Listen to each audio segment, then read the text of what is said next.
The last cub stopped breathing 17 minutes ago, and Dr. Zillax was preparing the extinction report when the impossible human walked through a Class 9 ion storm, holding something that shouldn't exist. Time of extinction: 1447 Galactic Standard. Kyldra announced, her voice hollow as she stepped back from the medical pod. The senior xenobiologist's crystalline features had gone dim. According to YouTube analytics, 99.3% of viewers are not subscribed. That's a huge number. By subscribing the channel that is completely free, you'll help support the channel and never miss fresh content. The way her species showed grief. The Silthian ice cubs are officially extinct. All 7 specimens have expired despite full intervention protocols. Zillax stared at the small, furry bodies arranged in the laboratory's cryo units. 3 months of round-the-clock care. The entire galaxy's conservation resources focused on this one outpost, and they'd failed anyway. His 4 hands moved across the holographic display, each keystroke feeling like a betrayal. Cause of death: systemic biological incompatibility with artificial preservation environments. Recommendation: close facility. Transfer resources to Emergency Council connecting. The station's AI interrupted. 5 holographic figures materialized around the lab, each representing a different branch of the Galactic Conservation Authority. High Chancellor Talana appeared first, her expression grim. Dr. Zillax, confirm the report. Are we witnessing the first extinction under GCA protection protocols? Yes, Chancellor. Zillax felt his secondary stomachs churn. Despite perfect environmental controls, nutrition optimization, and medical intervention, we couldn't sustain them. They required something we couldn't replicate, some biological frequency from their original parent species, which went extinct 10,000 years ago. Without it, they simply stopped. Unacceptable, Talana said sharply. We've invested. The alarm cut her off. Not the standard alert. The emergency breach klaxon that meant the station's hull integrity was compromised. Impossible, Kyldra breathed, staring at her console. There's a life signature approaching the airlock. It's moving through the ion storm. That storm has been classified Category 9 for 3 days, Zillax said, pulling up the external sensors. Nothing survives Category 9. The radiation alone. It's human, Kyldra interrupted, her voice climbing an octave. The signature is definitely human, but that's impossible. The human survey team evacuated 48 hours ago when the storm hit. All airlocks are sealed under emergency protocol. Talana snapped through the hologram. Do not compromise station integrity for... The outer airlock cycled anyway. Override code accepted.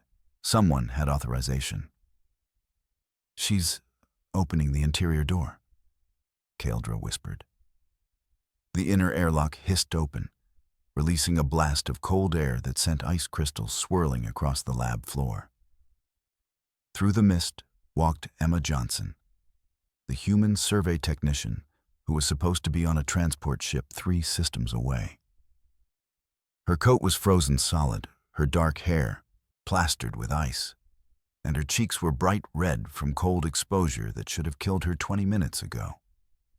And bundled against her chest, wrapped in what looked like her own thermal underlayers, something moved. Sorry about the dramatic entrance, Emma said, her teeth chattering. Your comms were down, and these guys really couldn't wait.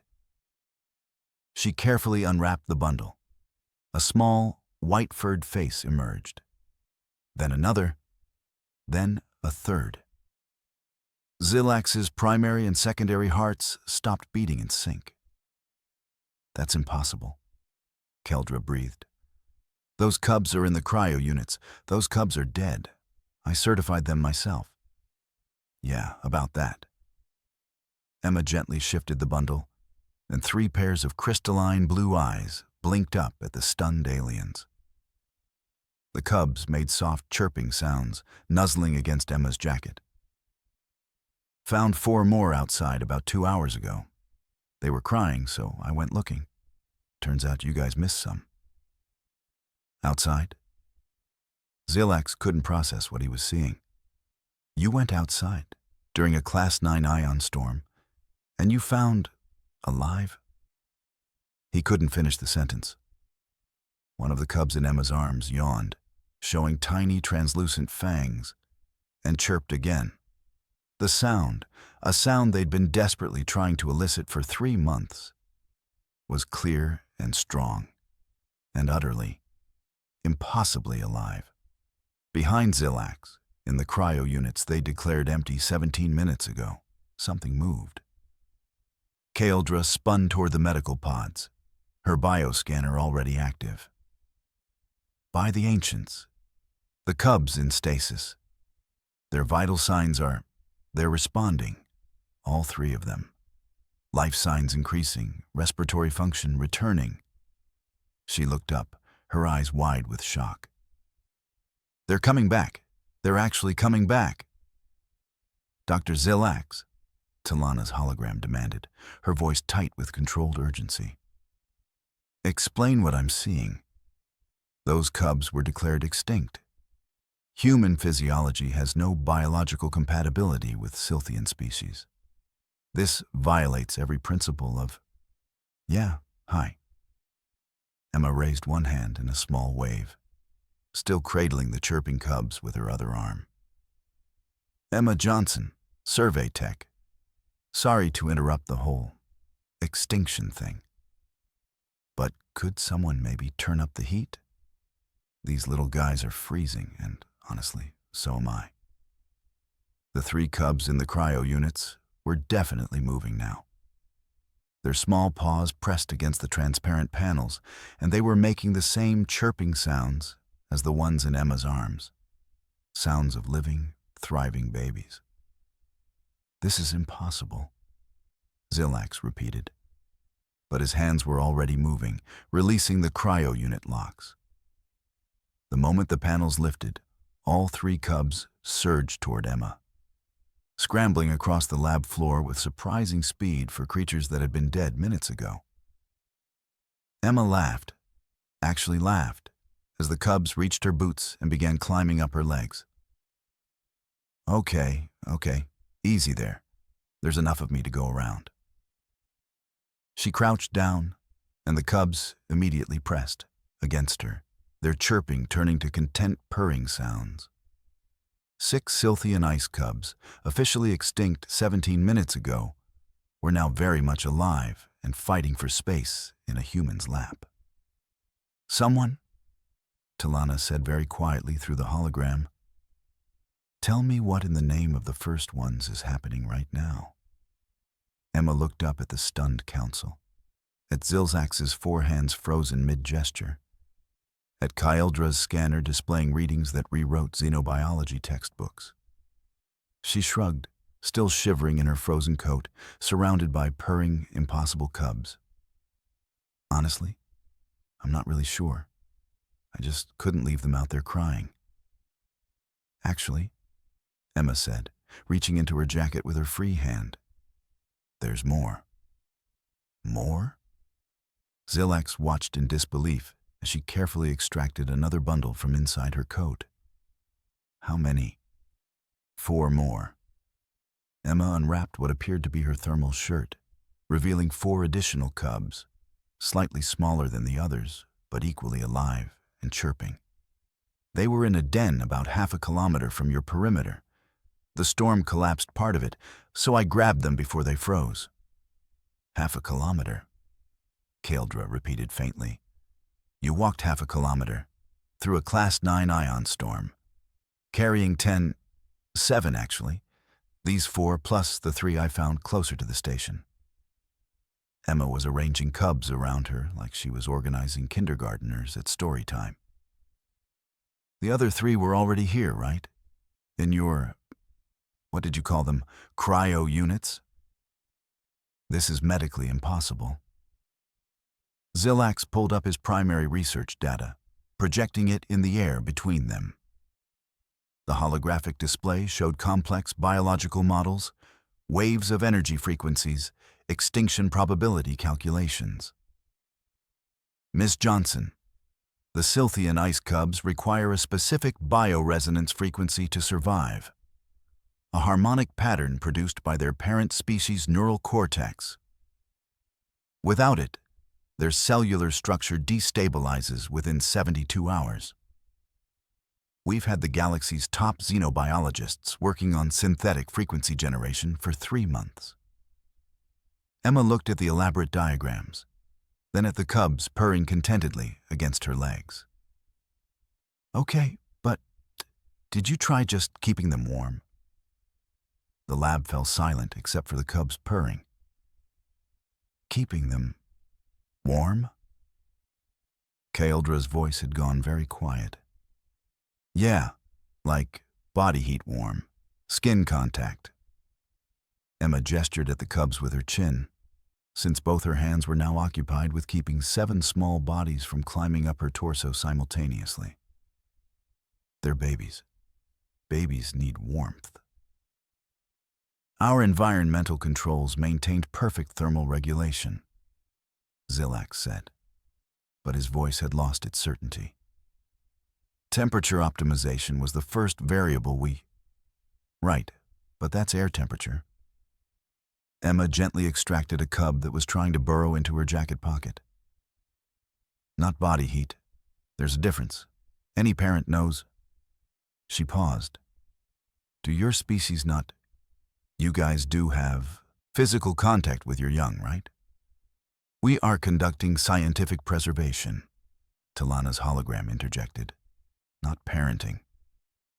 Maybe that's the problem, Emma muttered. Kaeldra had gone very still, her bioscanner focused on the cubs. Dr. Zilax, look at these readings. Zilax moved to her display, and his primary heart skipped again. The cub's cellular structure, which had been degrading steadily for 3 months, which had finally collapsed 17 minutes ago, was reversing, stabilizing. The bioresonance frequencies his team had been desperately trying to synthesize were appearing naturally, radiating from... They're coming from the human, he whispered. That's impossible, Kaeldra said, but she was already expanding the scan range. Human neural patterns they can't... The scanner told a different story. Emma Johnson's biological signature was producing a harmonic frequency that matched the Scythian parent species with 94.7% accuracy. Not perfectly, but close enough that the cubs' bodies were responding, their failing systems finding purchase in the almost right pattern and using it to stabilize. How are you doing this? Zilax demanded. Doing what? Emma had managed to corral the cubs into a rough semicircle and was checking each one over with the practiced efficiency of someone used to handling small, squirmy creatures. I'm just sitting here. You're producing a biofrequency that shouldn't exist in your species, Kaeldra said. The Scythian parent species went extinct 10,000 years ago. You've never encountered them. Your evolutionary history has no connection to theirs. This harmonic pattern should be completely foreign to human neural architecture. Emma shrugged. Bodies are weird sometimes. She reached into another pocket. How many pockets did this coat have? And pulled out a battered thermos and what looked like a baby bottle.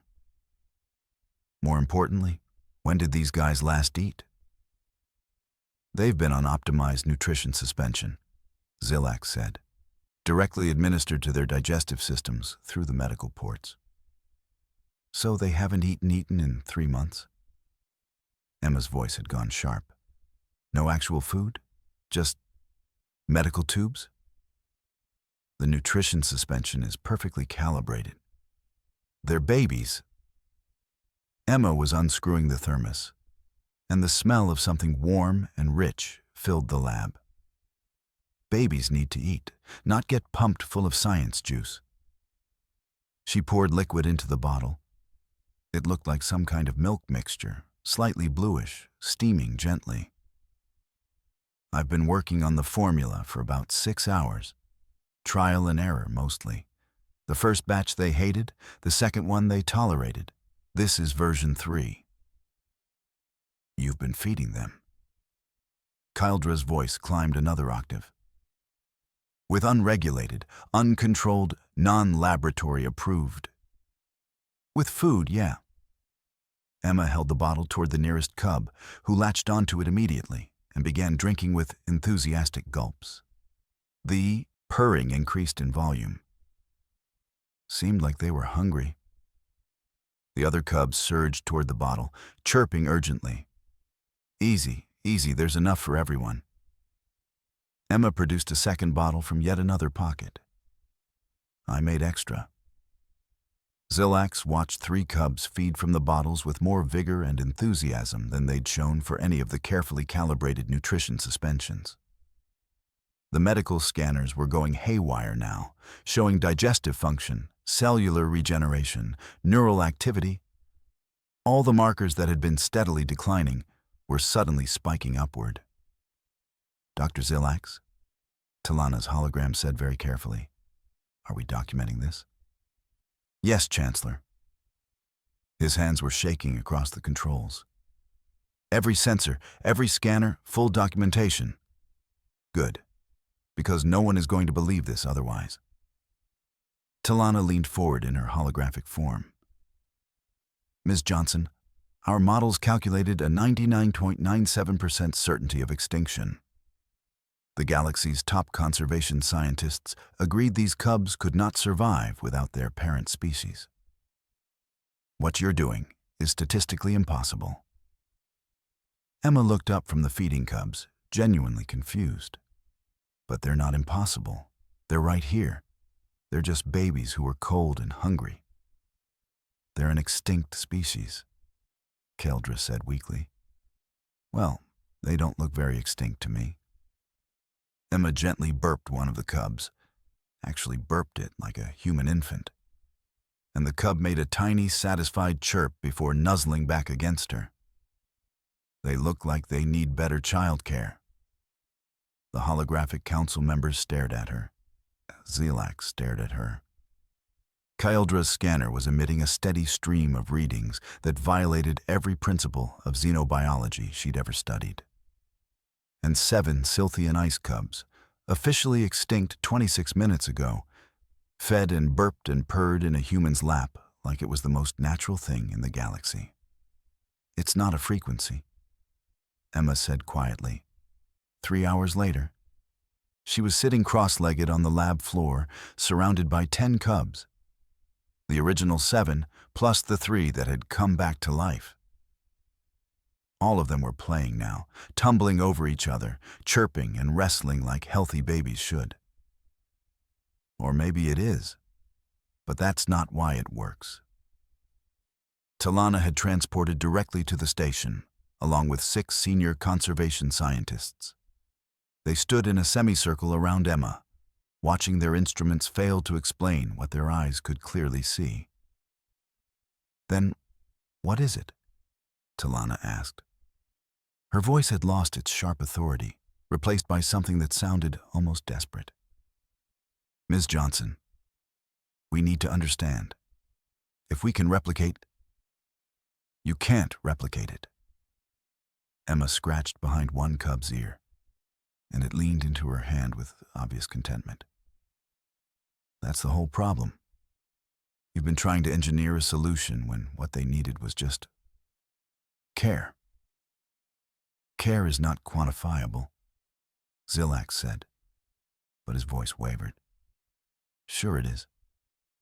You just don't measure it. With machines."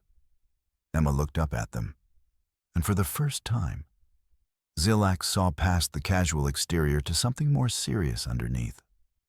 "I'm an elementary school teacher back on Earth. 3rd grade. 26 kids every year who all need different things. Some need structure, some need freedom, some need extra attention, some need space. You learn to read what they're not saying. You learn that sometimes the scientific approach isn't the right approach. These cubs were dying under our care, Keldra said softly. We followed every protocol. You treated them like science experiments, not kids. Emma's voice was gentle but firm. Look, I get it. You're researchers. But these guys don't need research. They need someone to hold them when they're scared, feed them when they're hungry, play with them when they're bored. Basic stuff. The Scythian parent species, Talana began, probably did the same thing. Emma shrugged. I found them during a routine survey mission 2 days ago. They were huddled in a den, crying. I couldn't just leave them. So I picked them up, kept them warm, figured out what they'd eat. It wasn't complicated. One of the senior scientists, a Coluvian named Prexal, stepped forward, his scanner displaying data that made his auxiliary limbs tremble. Chancellor, I'm detecting something. The human's emotional output. There are harmonic patterns that match not just Scythian biology, but 47 other extinct species in our database. The lab went dead silent. 47, Talana repeated. Species we've failed to preserve despite maximum intervention protocols. Prexal's voice shook. Species that required parental biofrequencies we couldn't synthesize. If human emotional harmonics can substitute for those frequencies, we could potentially recover them. Talana finished, her eyes widening. 47 species we thought were permanently lost. Emma looked down at the cubs playing at her feet. You all got really good at technology and really bad at just caring about things, didn't you? No one answered. They didn't need to. Talana straightened, her expression shifting from shock to determination. Dr. Zilax, reclassify the Scythian ice cubs from extinct to recovering status immediately. Prexal, begin analysis of which species might respond to human intervention. Keldra, I'll draft new protocols, Keldra said quietly. Ones that prioritize nurturing over technology. We're calling it the Human Conservation Assisted Protocol, Talana announced. Ms. Johnson, I'm authorizing a formal request for human consultants across all endangered species programs, and I'm offering you the position of Chief of Intuitive Conservation, effective immediately. Emma laughed. I've got 26 third graders waiting for me back home. They're basically the same as these guys. Cute, chaotic, need constant attention. I can't just abandon them. But you'll consult? Talana pressed. Training sessions? Protocol? Development? Sure. Emma gently extracted a cub that was trying to eat her bootlace. Someone's got to teach you guys that sometimes the answer isn't in your scanners. It's in paying attention to what's right in front of you. The cubs chirped in agreement, thriving and alive and impossible. Proof that humanity's greatest technology wasn't technology at all. 6 weeks later, the Galactic Conservation Authority's emergency restructuring was still sending shockwaves across 200 star systems. Revised Protocol Section 7, Talana announced to the assembled council, her holographic form projected to 3,000 conservation stations simultaneously. All endangered species preservation now requires minimum twice-daily physical contact with specimens. Environmental enrichment protocols have been expanded to include play, social interaction, and what humans call quality time. Zilax watched from his station as the protocols he'd followed his entire career were systematically dismantled and rebuilt. The new guidelines read less like scientific documentation and more like a parenting manual. Because, as it turned out, that's exactly what they should have been all along. Dr. Zilax, Keldra called from across the lab. The human consultant for Sector 7 just reported successful contact with the Morphean whisper cats.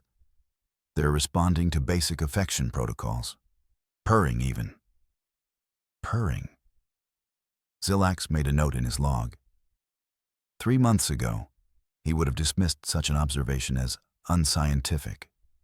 Now it was the most important data point they had. Excellent. Expand the contact time and monitor for bonding behaviors. The lab looked different now. The sterile cryo units had been replaced with soft nesting areas. The medical equipment remained, but it was secondary to the comfortable spaces where the cubs could play, sleep, and interact with their caretakers. Currently, all 10 Scythian cubs were engaged in what appeared to be an elaborate game of chase with 2 Valorian researchers who'd taken Emma's 3-day intuitive care training course. "They're laughing," one of the Valorians said, breathless. "The cubs are actually laughing." "Documented," Zilax said, but he was smiling. His species didn't show emotion the way humans did, but he'd learned that sometimes a smile was the most scientific response available. The door chimed, and Emma walked in, carrying her travel bag. The cubs' reaction was immediate and unanimous. 10 small bodies abandoned the Valorian researchers and stampeded toward her, chirping urgently. "Hey, hey, I know. Emma dropped to her knees, and the cubs swarmed her, climbing into her lap, onto her shoulders, one even perched on her head. "I'm gonna miss you guys too." "You could stay," Kaeldra said quietly. She'd been saying it for 6 weeks, each time with less hope and more resignation. "The offer remains open. Chief of Intuitive Conservation. Name your salary, your terms. I've got 3rd graders waiting back home," Emma said, gently untangling a cub from her hair. "They're basically the same thing. Messy, loud, need someone to care about them. Can't abandon them for a fancy title. But these programs need you." Talana's hologram appeared, making one last attempt. 200 species across the galaxy. Need people who care? Not specifically me? Emma stood, cubs still clinging to various parts of her body. "You've got 40 human consultants now, and more volunteering every day. Teachers, nurses, daycare workers, people who already know how to nurture things. They'll do fine." Zilax stepped forward, carefully extracting cubs and passing them to the Valorian researchers. "Ms. Johnson, before you leave, I want you to know that we nearly lost them by being too scientific. We were so focused on solving the problem that we forgot to simply care about them." "Yeah, well," Emma smiled, scratching the last cub under its chin before handing it over. "Sometimes science is knowing when to stop measuring and start feeling." "One last piece of advice?" Kaeldra asked. "For the revised protocols?" Emma shouldered her bag, heading toward the airlock. "Next time something's dying, try hugging it first, scanning it second. You'd be amazed how often that works." The airlock cycled closed, and she was gone. 3 months later, Talana stood before the Galactic Council, presenting the results of what was now officially called the Emma Protocol. 15 previously extinct species have entered recovery programs, she announced. 47 more are showing promising responses to human-assisted care. We've completely restructured our approach to conservation biology, prioritizing emotional nurturing alongside scientific intervention. The holographic displays showed cubs and pups and hatchlings from a dozen different species, all thriving under care that looked less like research and more like love. "The humans call it common sense," Talana continued. "We called it impossible. We were wrong." On Earth, in a small apartment in Seattle, Emma Johnson sat at her kitchen table grading spelling tests. Her computer chimed with an incoming call. "Hi, Emma." 10 Scythian cubs crowded into the video frame, chirping excitedly. Behind them, Zillax waved one of his 4 hands. "Just the weekly check-in," he said. They insisted on saying hello. "Hey, ice puppies." Emma grinned at the screen. "You guys being good?" The cubs chirped in unison, a sound that meant yes in their developing language.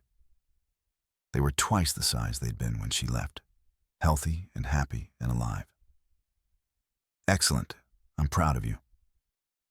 She blew them a kiss, and they chirped again before tumbling away to play. "Thank you," Zillax said quietly before ending the call. "For everything." Emma closed her laptop and returned to her spelling tests. Her roommate wandered into the kitchen, pouring coffee. "How are those ice puppies you saved?"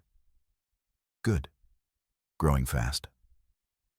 Emma marked another test with a smiley face. Turns out caring about things isn't that complicated. You just have to actually do it. She didn't mention the galactic protocols being rewritten in her name, or the 47 species being brought back from extinction, or the fundamental shift in how an entire civilization approached preservation. That stuff was too big, too cosmic. She just graded papers and planned Monday's lesson on fractions, while somewhere across the galaxy, 10 impossible cubs played and thrived. Living proof that humanity's greatest power had never been technology. It had always been the simple act of giving a damn.